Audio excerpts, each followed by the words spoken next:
There was an article that ran in the Globe and Mail that we picked up that we thought was important to share, which fits the episode that we're recording today for people that own properties and now are looking at maybe acquiring more properties.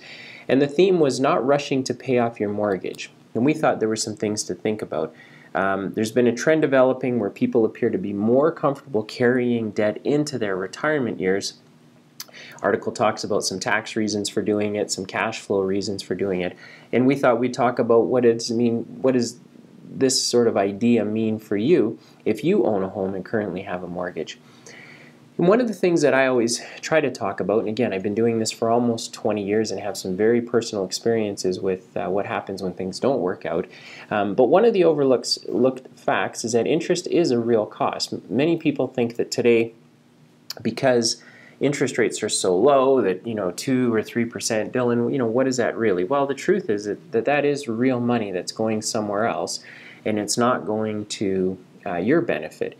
And even if you take a mortgage over 25 years and all you do is just make the payments, and even if interest rates stayed at 3% the entire time, the reality is that over 25 years, run the math, you can try it yourself, but you end up paying for that property a few times. Whereas if you were able to, in the early years, keep your life really thin and pay off that mortgage, that's an immediate investment return. And so if your mortgage is, say the interest rate on your mortgage is 3 or 4% or 2% or whatever the interest rate is, if you pay off that mortgage and you're no longer making those monthly payments, it's as if you're earning that 3 or 4% on your money. I mean, that's the best investment you can make.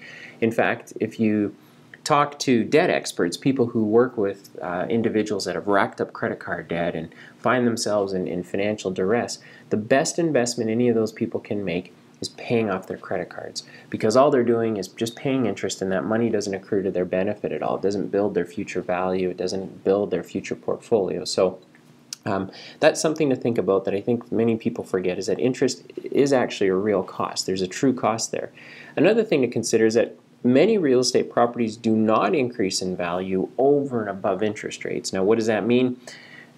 And I don't want to get a bunch of emails about this, because it depends on sort of how you take it. But generally speaking, if you look back over the 25 years that you're going to have the mortgage on your property, and you look at how much that property value went up, assuming it did, and then you look at the interest that you had to pay, what you're going to find is that the property value did not rise high enough to cover the interest of what you paid over that 25 years. Now, again, the reason it depends on when you look at that argument. In the last 10 years, there's an argument to be made in some major places in Canada that the property values did in fact spike way higher than what the interest cost would have been. But generally speaking, most people who are going to get a mortgage for 25 years, it's going to turn out that they paid for that house 1 or 2 times, and that the property value, when they finally pay off their mortgage, if they do, that their property value didn't increase enough to recover out what the interest was. And that doesn't include, by the way, all of your costs. If you have to fix your roof, if you have to fix your air conditioner, if you have to paint, put on a deck, all of the maintenance costs as well, in addition to the interest cost, means that houses generally are some kind of a flat return. If you keep a mortgage and you decide, like this article sort of alludes to, that people are okay with it, they want to carry debt into their retirement years, the challenge you have, that I think one of the things to consider is that the challenge is that your investment portfolio doesn't get to grow and you don't get the compounding effect. So for example, some people will say, well, I'll just pay the mortgage at 3% and then I'll turn around and invest the money at 6%. Okay, fair enough.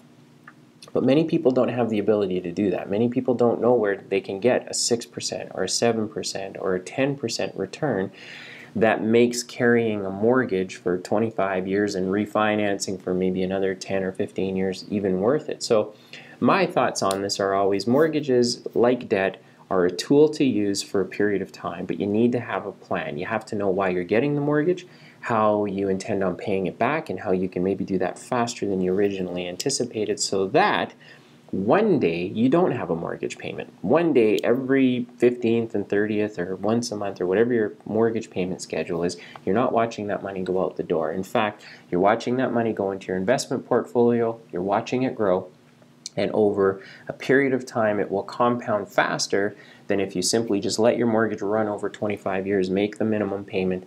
Your investment portfolio doesn't grow as quickly as it could. And so these are all personal decisions. I realize that everybody has their own take on it. Everybody's going to have their own advice and their own history.